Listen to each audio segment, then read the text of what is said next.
Hey, have you ever seen a butter crock? I received this one as a gift from PriorityChef so that I could try it out and tell you all about it. So there's this age-old question, right? Can you leave real butter out on a countertop?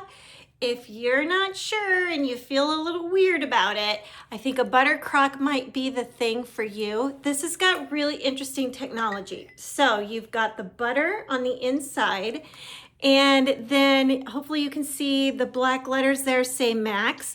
So you're going to fill with cold water to the max line, and then you're going to fill the top part with your softened butter. Let me show you that real quick.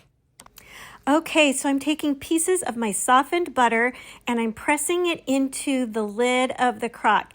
And you want to make sure that each time you add some, you press all the way around. You don't want any air bubbles or air pockets in this.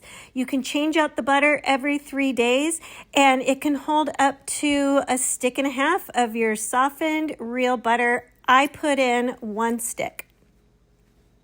So now with this crock with the cold water in it, you can feel good about leaving your real butter out on the countertop 24/7.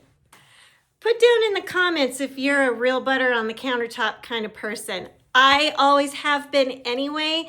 And if you like this video, please hit the like button. And if you'd like to see more cool product videos of other really neat products, please hit subscribe.